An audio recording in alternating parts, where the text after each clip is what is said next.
स्वाहा तत्सवितुर्वरेण्यं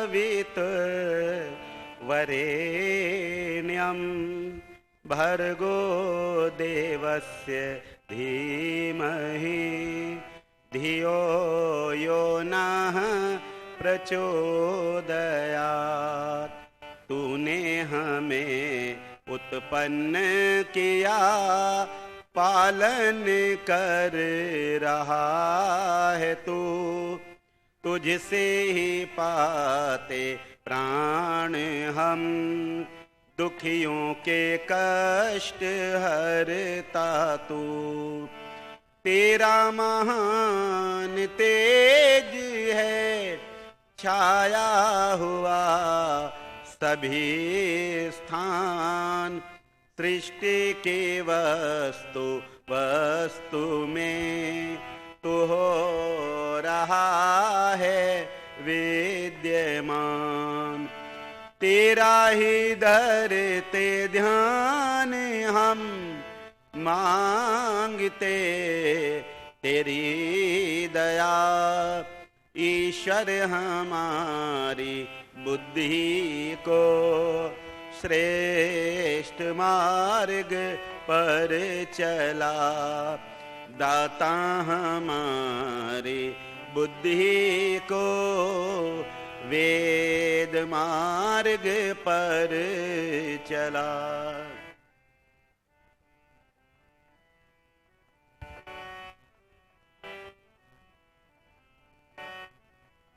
एक भजन मेरे साथ मिलकर बोलेंगे, आप सभी को याद भी होगा।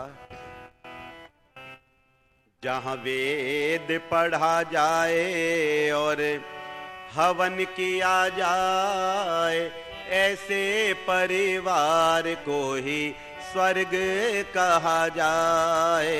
जहाँ वेद पढ़ा जाए और हवन किया जाए, ऐसे परिवार को ही स्वर्ग कहा जाए।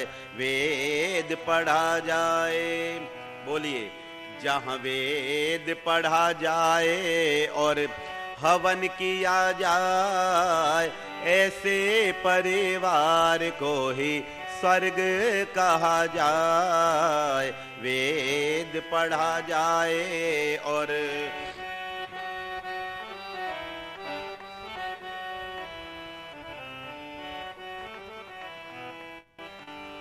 अन्न भूखों को नंगों को कपड़ा, जो देते रहें और देंगे।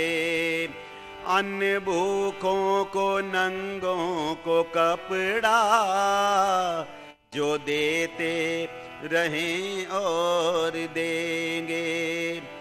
दया हृदय में जिनके बसी है, सहा अन्याय और ना सहेंगे। दया हृदय में जिनके बसी है, सहा अन्याय और ना सहेंगे। संकटों में वही, झंझटों में वही, रहते निर्भय सदा विचराए। वेद पढ़ा जाए और हवन किया जाए, ऐसे परिवार को ही स्वर्ग कहा जाए।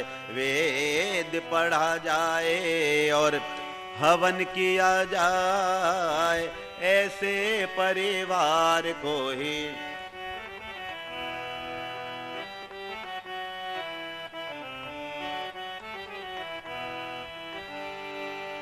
सत्य रग रग में जिनके रमा है, खुश रहता है उनसे विधाता। सत्य रग रग में जिनके रमा है, खुश रहता है उनसे विधाता। दया हृदय में जिनके नहीं है, उनको ईश्वर नजर दूर आता। दया हृदय में जिनके नहीं है उनको ईश्वर नजर दूर आता। कुछ सुहाता नहीं सत्संग भाता नहीं, कुछ सुहाता नहीं सत्संग भाता नहीं, जीवन पशुओं से बदतर बिताए। वेद पढ़ा जाए और हवन किया जाए, ऐसे परिवार को ही स्वर्ग कहा जाए। वेद पढ़ा जाए और हवन किया जाए, ऐसे परिवार को ही स्वर्ग कहा जाए। ऐसे परिवार को ही स्वर्ग कहा जाए। ऐसे परिवार को ही स्वर्ग कहा जाए। बोलिए सच्चिदानंद भगवान की, बोलिए सत्य सनातन वैदिक धर्म की, बोलिए महर्षि स्वामी दयानंद जी महाराज की। उपस्थित धर्मी सज्जनों, पूज्य मातृशक्ति, अभी हमने मिलकर भजन बोला, जहां वेद पढ़ा जाए और हवन किया जाए, ऐसे परिवार को ही स्वर्ग कहा जाए।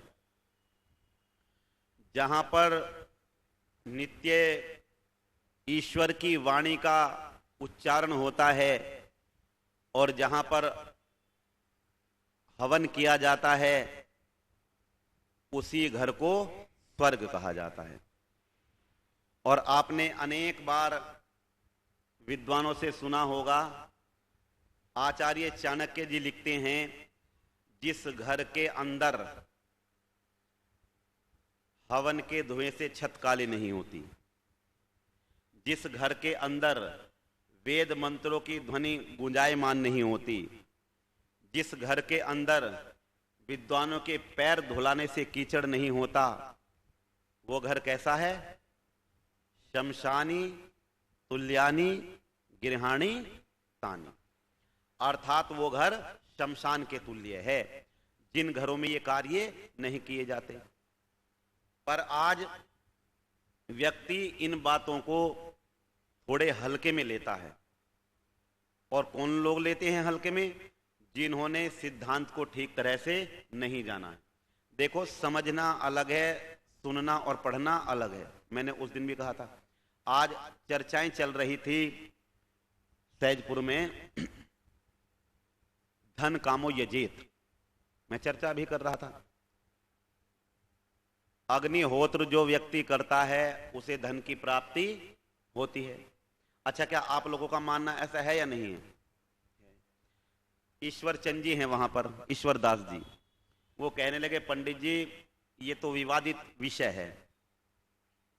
पास में आए, वो कहने लगे विवादित विषय है, ये जरूरी नहीं कि यज्ञ करने से धन मिल जाए। अच्छा, अगर ऐसा नहीं है तो फिर पुण्य कर्म क्या होता है? अगर अच्छे काम करने से हमें सुख नहीं मिलेगा, धन नहीं मिलेगा, ऐश्वर्य नहीं मिलेगा, तो फिर बताओ कौन करेगा अच्छे कार्य? भाई, आपने सुना होगा निष्काम कर्म करना चाहिए व्यक्ति को, लेकिन बताओ अगर मेरी कोई कामना नहीं होगी तो क्या करूंगा? मैं कुछ भी नहीं कर सकता। जब मेरी कोई इच्छा ही नहीं है तो फिर क्या करूं? ये स्थिति उन लोगों की है निष्काम कर्म की, जो संसार से ऊपर उठ गए हैं। जैसे भगवान कृष्ण कहते हैं अर्जुन से, पर देखिए उनकी भी आप सोच देखिए, सामान्य लोगों की और विशेष लोगों की बुद्धि होती है। योगी राज श्री कृष्ण जी कहते हैं अर्जुन से, मुझे कोई भी कार्य शेष नहीं है संसार में। पढ़ना आप गीता को जाकर, मुझे कोई भी कर्म शेष नहीं है जो मैं करूं और उसका फल प्राप्त करूं, लेकिन मैं इसलिए करता हूं जिससे मेरे कार्य करने से दूसरों को प्रेरणा मिलती रहे। आप देखो कितनी कैसी पवित्र इच्छा उनकी थी। वैसे ही नहीं भगवान माना जाता उन्हें, उनके विशेष कार्य रहे हैं, इसलिए लोग उन्हें भगवान मानकर उनकी पूजा करते हैं। तो ध्यान रखना, अगर व्यक्ति ऐसा ना करे तो फिर अच्छे कार्य करने में सक्षम नहीं होता। ये हम अपनी अल्प बुद्धि से सोचते हैं। अच्छा बताओ, जीवात्मा सदा रहता है या एक जीवन के लिए रहता है? अब ये गहरी बात है, देखो थोड़ी सी समझनी पड़ेगी क्योंकि विषय चल गया है। तो जीवात्मा निरंतर रहता है या नष्ट हो जाता है? निरंतर रहता है, क्योंकि आप तो विद्वानों को सुनते रहते हैं। जीवात्मा निरंतर रहता है और ये शरीर एक नष्ट हो जाता है, एक समय के लिए रहता है। तो हम क्या सोचते हैं, एक शरीर में हमें सुख नहीं मिला, मान लो मैंने दान कर दिया या यज्ञ कर दिया, आपने मुझे दान दिया या मैंने आर्य समाज में दिया, कहीं और दिया, मुझे इस समय फल नहीं मिला इस जन्म में, तो क्या मेरा दान किया हुआ निष्फल गया? निष्फल तो नहीं गया, क्योंकि हमारी दृष्टि से तो समय है, हमारी दृष्टि से एक जीवन है, लेकिन जीवात्मा की दृष्टि से तो निरंतर चल रहा है। आज नहीं मिला तो कल, कल नहीं मिला तो परसों, परसों नहीं मिला तो तरसों। भगवान कृष्ण लिखते हैं, कर्म करना अधिकार है तेरा, ईश्वर देगा फल, रख मन में विश्वास से प्राणी, आज नहीं तो कल। अब ये कल हमारी दृष्टि से तो हो रही है, आज रात हो गई कल दिन हो गया, लेकिन ईश्वर की दृष्टि से तो सारा समय एक सा है, क्योंकि उसके लिए तो बहुत बड़ी रात है और बहुत बड़ा दिन है। ब्रह्म दिन और ब्रह्म रात आपने सुनी होगी, कितने वर्षों का होता है? 36,000 बार ये सृष्टि बनती है, बिगड़ती है, अनेक बार आपने सुना है। तो ये ब्रह्म रात्रि होती है, ब्रह्म दिन होता है। जीवात्मा की दृष्टि से निरंतर चल रहा है ये चक्र, लेकिन हम क्या सोचते हैं, हमने आज हवन में आहुति डाल दी तो हमें इसका फल नहीं मिला, तो ये सब बेकार है। अरे कुछ फल ऐसे हैं, मैंने उस दिन भी चर्चा की थी, जैसे एक उदाहरण दूं, अगर मैंने ना दिया हो तो सुन लेना, दिमाग में आ रहा है क्योंकि चर्चा ऐसी। एक बार एक राजा ने अपने मंत्री से कहा, 1 रुपए का अब लेकर आओ, 1 रुपए का तब लेकर आओ, 1 रुपए का अब ना तब लेकर आओ। अब मंत्री चल दिया, तो उसने देखा एक जगह नाच गाना हो रहा है, वेश्याएं नाच रही हैं, 1 रुपया वहां पर दे दिया, आगे चल दिए। देखा एक जगह जैसे यहां पर सत्संग चल रहा है, हवन करते हैं, तो 1 रुपया हवन में दे दिया। थोड़ा आगे चला तो देखा हलवाई बहुत अच्छी सुंदर बढ़िया स्वादिष्ट जलेबी बना रहा है, बस उसने 1 रुपए की जलेबी बढ़िया बढ़िया गर्म करवाई और लेकर चल दिया। राजा ने के पास जैसे ही गया, राजा ने कहा ले आए? हाँ राजन ले आया। 1 रुपए का तब कहां है? तो मंत्री ने कहा 1 रुपया मैंने सत्संग में दे दिया है, आर्य समाज में भजन चल रहे थे, हवन चल रहा था, उसमें मैंने दान कर दिया है, वो आपको अब नहीं मिलेगा, तब मिलेगा। उनका कहना था अगले जन्म में मिलेगा। अब देखो हमारी दृष्टि से तो अगला जन्म है, सज्जनों गहराई से सुनना इस बात को, हमारी दृष्टि से अगला जन्म है, लेकिन ईश्वर की दृष्टि से तो निरंतर चल रहा है, निरंतर चल रहा है ये चक्र। अगले जन्म में मिलेगा उनकी। उन्होंने कहा 1 रुपए का अब ना तब कहां है? तो कहा मैंने वो वेश्याओं को दे दिया है, ना अब मिलेगा और ना तब मिलेगा, कुसंग में लुटा दिया है। 1 रुपए का अब कहां है? तो बढ़िया गरम गरम जलेबी खोल कर दी, कहा इन्हें खाओ। तो जैसे ही राजा ने खाई तुरंत आनंद आया। अच्छा बताओ, ये जलेबी का आनंद जब खाएंगे तब आनंद आएगा या जब बाद में आनंद आएगा इसका? जब खाएंगे तभी तो स्वाद आएगा ना। तो कुछ कार्य ऐसे होते हैं जिनका फल तुरंत मिलता है, कुछ कार्य ऐसे होते हैं जिनका फल कल को मिलता है, कुछ कार्य ऐसे होते हैं जिनका फल परसों को मिलता है। अब ये अगला जन्म या ये जन्म हमारी दृष्टि से तो है, लेकिन ईश्वर की दृष्टि से क्या है? 1 पल, 2 पल, 3 पल, कल, परसों, तरसों, ये ईश्वर की दृष्टि है। जीवात्मा तो अनादि है, प्रभास चल रहा है इसका। तो ध्यान रखना, हम क्या सोचते हैं, हमने यज्ञ किया तो इस जन्म में हमें धन, क्योंकि मनुष्य की ये प्रवृत्ति होती है, इस हाथ दिया तो दूसरे हाथ तुरंत मिल जाना चाहिए, ये इच्छा होती है। लेकिन ऐसा नहीं, ये तो ईश्वर की व्यवस्था है, कौन से कर्म का फल किस समय मिलता है। लेकिन जिसके मन में ये विश्वास नहीं है कि किया हुआ फल निष्फल जाएगा या उसका फल मिलेगा, अच्छा बताना क्या वो अच्छे कार्य कर सकता है? वो अच्छे कार्य नहीं कर सकता। इसलिए विश्वास बहुत जरूरी है। बहुत सुंदर पंक्ति लिखी थी योगीराज श्री कृष्ण जी। कर्म करना अधिकार है तेरा, ईश्वर देगा फल, रख मन में विश्वास प्राणी, आज नहीं तो कल। बोलिए, कर्म करना अधिकार है तेरा, ईश्वर देगा फल। रख मन में विश्वास प्राणी, आज नहीं तो कल। रख मन में विश्वास प्राणी, आज नहीं तो कल।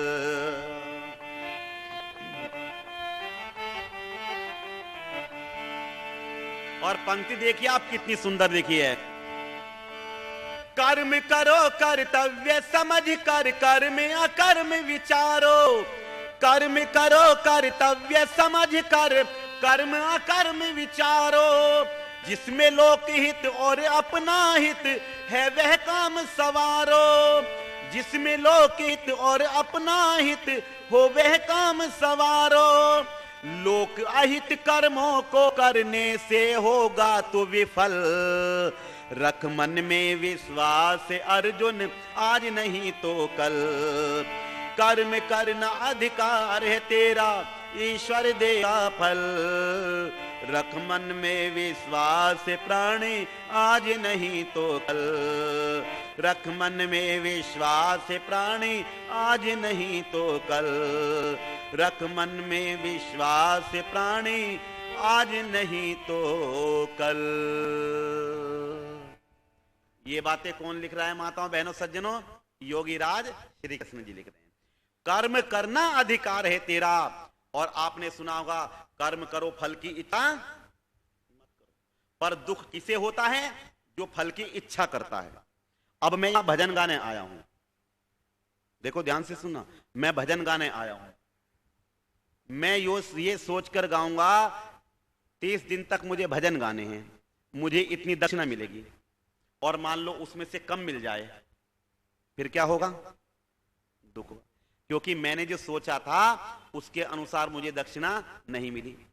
और मैं ये सोचकर आ रहा हूं, देखो मैं कर्तव्य समझकर करता हूं, वहां थोड़ी सी देर हो जाती है। मैं रिक्शा वालों को भी बोलता हूं, मैंने कहा थोड़ा सा तेज चलाओ, हमारा उद्देश्य प्रचार करना है, ये नहीं कि अपनी ड्यूटी, अर्थात मैं गलत शब्दों का प्रयोग नहीं करना चाहता, जैसे बोल देते हैं कि दिहाड़ी करना, इन शब्दों का प्रयोग नहीं करता। क्योंकि जब व्यक्ति अगर ये मेहनताना लेने के लिए कार्य करेगा, ध्यान देना शब्दों पर, तो फिर उसे दुख होगा और ना फिर वो उस जैसा कार्य कर सकता है। मैं कर्तव्य समझकर करता हूं, तो आप एक आए दो आए, मेरा काम है अपना कार्य करना, फल का लाभ लेना आप। तो जब व्यक्ति कर्तव्य समझकर करता है तो सच बताना उसे दुख होता है या नहीं होता है? दुख नहीं। फल की इच्छा अर्थात मुझे इतने पैसे मिलेंगे तो मैं जाऊंगा, और नहीं मिलेंगे तो नहीं जाऊंगा, या चला गया तो इतने पैसे मिलने चाहिए, तो फिर ध्यान रखना उतने पैसे वैसा करेगा। तो फिर थोड़ा मिले ज्यादा मिले उसे दुख नहीं होगा, उसके मन में एक विश्वास हो जाएगा, एक धैर्यता आ जाएगी, अरे ईश्वर कर्म का फल जरूर देता है, यहां कुबेर नगर से नहीं मिला तो दूसरी जगह मिलेगा। अच्छा, जब ऐसा करेगा व्यक्ति सोचेगा, तो फिर क्या वो अपने कर्तव्य से पीछे हटेगा? नहीं हटेगा। इसलिए योगी राज श्री कृष्ण जी का कथन देखिए, अरे कर्तव्य समझ कर करो, तुम ये मत सोचो कि यज्ञ करने से मुझे लाभ होगा, इतना होगा, ये तो मन में विश्वास रखना पड़ेगा कि मुझे लाभ होगा, लेकिन ये मत सोचो इतना ही लाभ होगा। ऐसा सोचोगे तो तुम उससे पीछे हट जाओगे। अच्छा, मान लो यज्ञ करने से मेरी इच्छा किसी कारण से अभी पूरी नहीं हुई, ध्यान देना, ऐसा नहीं होगी, नहीं अभी पूरी नहीं हुई, मान लो मेरी इच्छा है आज मुझे या इस समय मुझे मेरे घर में संतान नहीं है और पुत्रेष्टि यज्ञ करूं। मान लो मैंने यज्ञ किया और एक बार करने से पुत्रेष्टि यज्ञ, मान लो मुझे संतान नहीं हुई, लेकिन मेरे मन में इच्छा है, तो क्या फिर मैं आगे यज्ञ करूंगा? यज्ञ करना छोड़ दूंगा, क्योंकि मेरे मन में धारणा है पुत्रेष्टि यज्ञ किया, पुत्र तो हुआ ही नहीं, तो छोड़ दिया।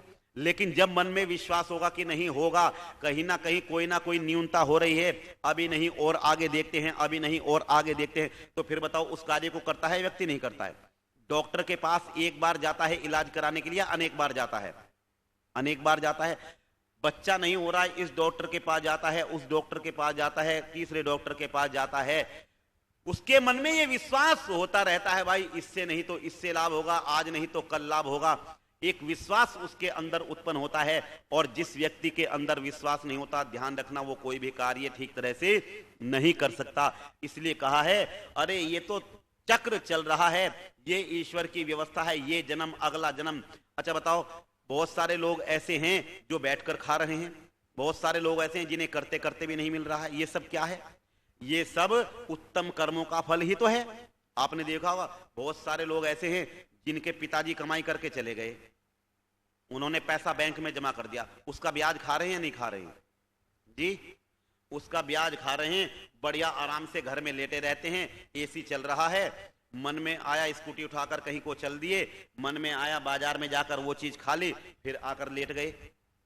ऐसा क्यों हो रहा है? क्योंकि उन्होंने कहीं ना कहीं किसी ना किसी जन्म में, चाहे इस जन्म में हो या पूर्व जन्म में हो, मान लो मैंने मेहनत करके 1 महीना मेहनत की, माताओं बहनों खूब मेहनत की, और मैंने एक उदाहरण दे रहा हूं, केवल 10 लाख रुपया कमा लिया 1 महीना या 1 साल लगा लो, मैंने वो बैंक में जमा कर दिया, मैं उसका ब्याज खा रहा हूं। अच्छा बताओ, फिर आनंद से खाऊंगा या नहीं खाऊंगा? या वो मुझे मुफ्त में मिल रहा है? मुफ्त में तो नहीं मिल रहा है, किसी ने वैसे तो नहीं दे दिया है। मैंने कमाई की है, 1 महीना परिश्रम किया है, तो उसका फल मैं बाद में बैठकर खा रहा हूं। ठीक यही स्थिति होती है। अगर मैंने आज यज्ञ किया है तो कल मिले, परसों मिले, तरसों मिले, ध्यान रखना उसका लाभ मिलेगा, कभी उसकी हानि नहीं हो सकती। पर ये व्यक्ति की अपनी सोच होती है, जब ऐसी सोच बना लेता है तो ध्यान रखना फिर अच्छे कार्य ही करता है। और जब व्यक्ति सोचता है भाई कोई बात नहीं, कर लो, पता नहीं मिलेगा नहीं मिलेगा, तो ध्यान रखना वो अपने कर्तव्य से हट जाता है और फिर अच्छे कार्यों को करना छोड़ देता है। इसलिए कहा है अरे ये तो ईश्वर का नियम है, निरंतर चलता आ रहा है। हमारी दृष्टि से एक जन्म है, पर ईश्वर की दृष्टि से कोई जन्म नहीं है। जीवात्मा तो निरंतर सुख दुख की प्राप्ति कर रहा है। तो आओ हम इन चीजों को सोचकर अपने घर में अग्निहोत्र करें। धन कामो यजेत, अगर धन की इच्छा है तो यज्ञ करें। पुत्र कामो यजेत, पुत्र की इच्छा है तो यज्ञ करें। अच्छा, राजा दशरथ की कामना पूर्ण हुई या नहीं हुई? उनकी मनोकामनाएं पूर्ण हुई, और 1 पुत्रों की नहीं 4 पुत्रों की प्राप्ति उन्हें हुई। और माताओं बहनों सज्जनों, ये तो मैं राजाओं महाराजाओं की बात बता रहा हूं। आप मेरे साथ चलकर देखें, एक गुरुकुल बरनावा के आचार्य हैं अरविंद शास्त्री जी, तो उन्होंने कई पुत्रेष्टि यज्ञ कराए हैं।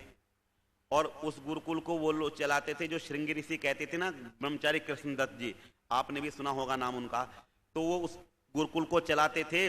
वो कहते थे मैं पूर्व जन्म में श्रृंगी ऋषि था। खैर ये अलग विषय है, लेकिन उस गुरुकुल को चलाते थे तो उन्होंने वैसी व्यवस्था बनाई, सामग्री वैसी तैयार की, और पात्र अर्थात सब चीज जो व्यवस्थित थी, जहां जैसा लिखा है वो तैयार करके और फिर यज्ञ किया, तो वहां पर पुत्रों की प्राप्ति हुई।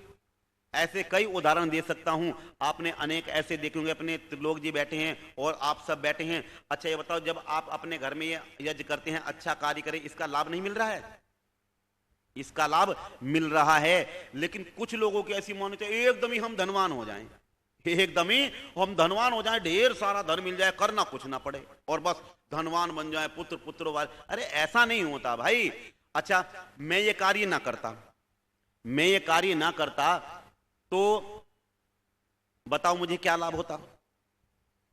अब मैं अपना उदाहरण दूं, मैं यज्ञ करता हूं अपने घर पर, संध्या करता हूं, तो मैं ऐसा मानता हूं, क्योंकि आदमी को पता चल जाता है, देखो अगर सुख दुख उसके जीवन में आ रहा है, निर्धनता में जीवन बिता रहा है, तो अनुमान लगाते हैं कि भाई मैंने पूर्व जन्म में कोई अच्छे कार्य नहीं किए। और है भी ये बात, है भी ये बात।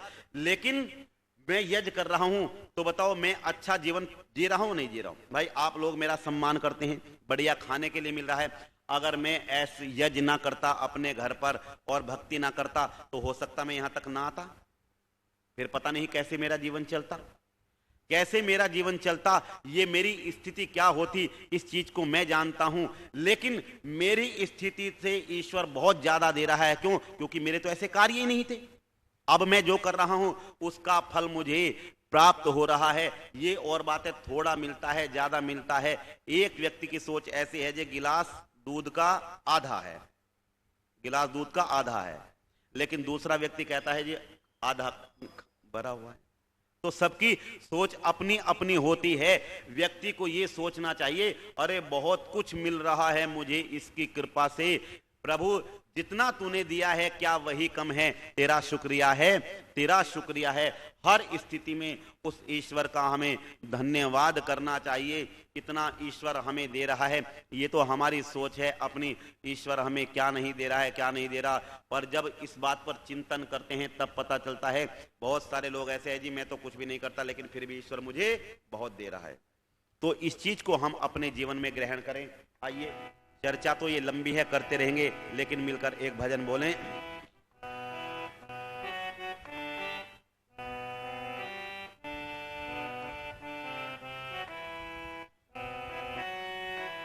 आया है जहां में शुभ कर्म कमाए जा,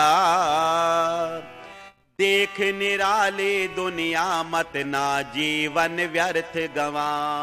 बोलिए, बहुत सुंदर भजन लिखा है। आया है जहां में शुभ कर्म कमाए जा, देख निराली दुनिया मत ना जीवन व्यर्थ गवा। अरे देख निराली दुनिया मत ना जीवन व्यर्थ गवा। मननशील ही मनुष्य कहाए, ऐसा लेख वेद बतलाए। मननशील ही मनुष्य कहाए, ऐसा लेख वेद बतलाए। मनुर्भव उच्चारण करके वेद रहा समझा, मनुर्भव उच्चारण करके वेद रहा समझा। देख निराली दुनिया मत ना जीवन व्यर्थ गवा। आया है जहां में शुभ कर्म कमाए जा, देख निराली दुनिया मत ना जीवन व्यर्थ गवा। अरे देख निराली दुनिया मत ना। अमृतमयी वेद की वाणी राघव पढ़ कर देख ले प्राणी।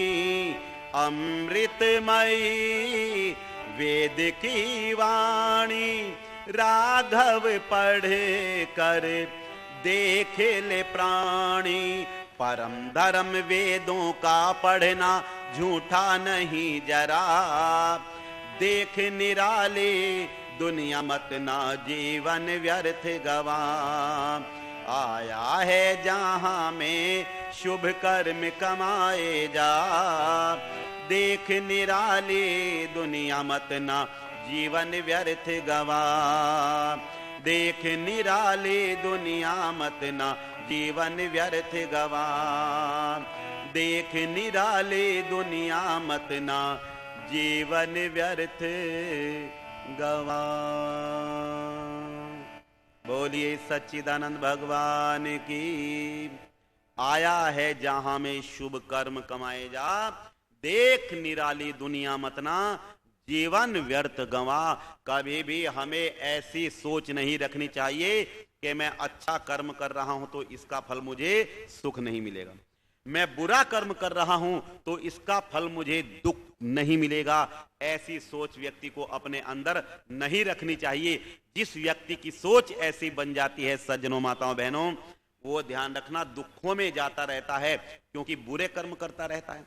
और जिस व्यक्ति की सोच अच्छी बन जाती है वो अच्छे कार्य करता रहता है और सुखों को प्राप्त होता रहता है। लिखा है ग्रंथों में, दुखी व्यक्ति अगर बुरे कार्य करता है, ध्यान से सुनना, दुखी व्यक्ति अगर बुरे कार्य करता है तो दुख से और दुख में जाता है, और अच्छा व्यक्ति अगर अच्छे कार्य करता है तो सुख से और सुख को प्राप्त करता है। आप देखेंगे बहुत सारे लोग निरंतर सुख प्राप्त करते, वो कहते हैं मुझे सुख की इच्छा नहीं लेकिन फिर भी मिल रहा है। और बहुत सारे लोग ऐसे हैं, कहते हैं जी मैं दुखों के लिए तरस रहा हूं पर वो सुखों के लिए सुख नहीं मिल रहे हैं। क्यों? क्योंकि उनके अपने कर्मों की बात है। शेष चर्चा कल आपके मध्य करेंगे। आइए मिलकर शांति पाठ करें। ओम द्यौ शांतिरंतरिक्षम शांति पृथ्वी शांतिरापः शांतिरोषधयः शांति वनस्पतयः शान्तिर्विश्वे देवा सर्वं शान्ति शान्तिरेव शान्ति सामा शान्तिरेधि ओम शांति शांति शांति। बोलो सत्य सनातन वैदिक धर्म की प्रणव ध्वनि। ओ